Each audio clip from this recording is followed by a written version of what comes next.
सभी को प्रेम प्रणाम मेरा।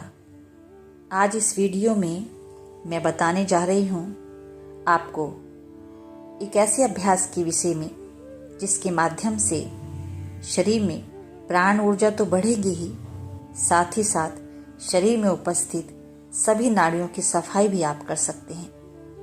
जब नाड़ियों का शुद्धिकरण होगा और शरीर में प्राण ऊर्जा बढ़ेगी तो हमारे शरीर को रोगों से मुक्ति मिलेगी। इस अभ्यास को कहते हैं नाड़ी शोधन प्राणायाम, अर्थात नाड़ियों के शुद्धिकरण का अभ्यास। आज मानव शरीर से ही नहीं, मानसिक या भावनात्मक रूप से भी कमजोर हो रहा है, क्योंकि शरीर में प्राण ऊर्जा सही प्रकार से पहुंच ही नहीं रही। हमारे शरीर में 72,000 नाड़ियां बताई गई हैं। नाड़ियों का अर्थ है रास्ता, अर्थात मार्ग, जिसमें ऊर्जा का बहाव होता है। शोधन का अर्थ है सफाई। ये 72,000 नाड़ियां ऊर्जा शरीर में होती हैं, जिनका शुद्धिकरण बहुत आवश्यक है, नहीं तो हमारा पूरा जीवन असंतुलित हो जाएगा। यह अभ्यास स्थूल शरीर में प्राणों के प्रवाह को बढ़ाता है और हमारे मानसिक एवं ऊर्जा शरीर को भी प्रभावित करता है। स्थूल शरीर में प्राण का प्रवाह बढ़ता है, जिससे सभी ब्लॉकेज हटते हैं।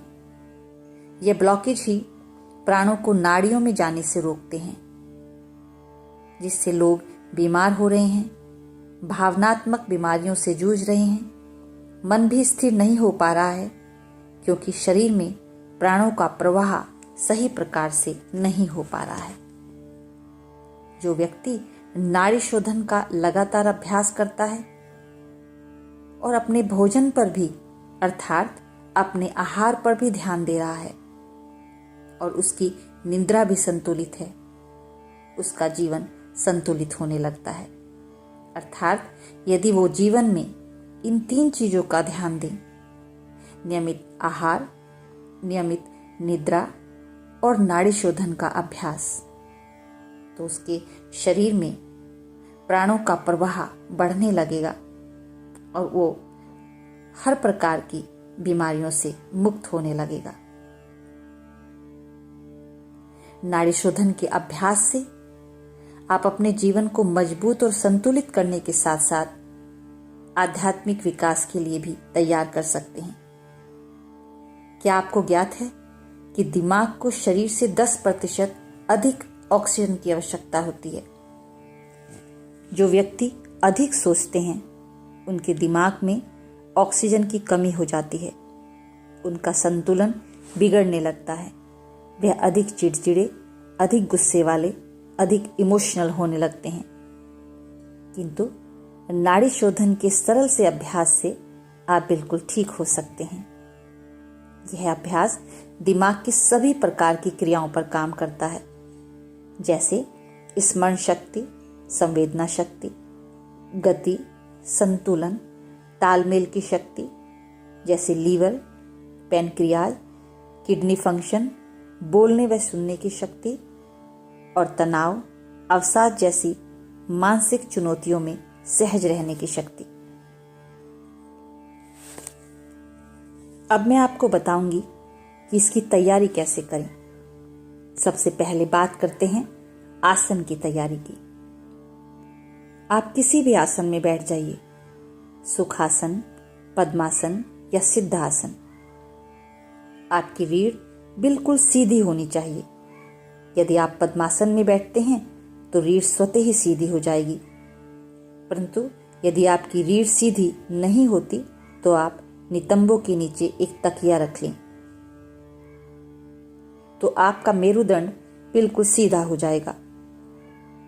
जब मेरुदंड सीधा होता है तो आपके सारे चक्र एक दूसरे से सामंजस्य बनाकर एक सीध में होने लगते हैं। जब हम प्राणायाम करते हैं तो हमारी प्राण ऊर्जा जागृत होती है, तो प्राण ऊर्जा इन सभी चक्रों में आसानी से प्रवाहित होने लगती है, जिससे आपके चेतन मन का विस्तार होता है और आपका आध्यात्मिक विस्तार होता है। जब मेरुदंड सीधा होता है तो शरीर झुकता नहीं, शरीर सीधा रहता है। तो श्वास शरीर के प्रत्येक अंग में पूर्ण रूप से जाएगी। प्राण ऊर्जा शरीर में अच्छी तरह से प्रवाहित होगी। हमारे सभी आंतरिक अंगों को भी लाभ मिलेगा। हमारे शरीर के सारे सिस्टम नियमित रूप से काम करते रहेंगे। आपको कभी भी कोई बीमारी नहीं होगी, क्योंकि आप नियमित रूप से प्राण ऊर्जा सारे शरीर को अच्छे से पहुंचा रहे हैं। इस अभ्यास को नियमित रूप से करने से आप कभी बीमार नहीं पड़ेंगे, आपको कभी मानसिक रोग नहीं होगा। यदि इस अभ्यास को आप नियमित रूप से कर सकते हैं तो निश्चित मानिए बहुत से चमत्कार आपके जीवन में होंगे। और यदि आप आध्यात्मिक प्रगति करना चाहते हैं तो नाड़ी शोधन आपके लिए अति आवश्यक विषय है। अगली वीडियो में मैं आपको बताऊंगी कि नाड़ी शोधन को कैसे किया जा सकता है। तब तक के लिए सभी को प्रेम प्रणाम मेरा।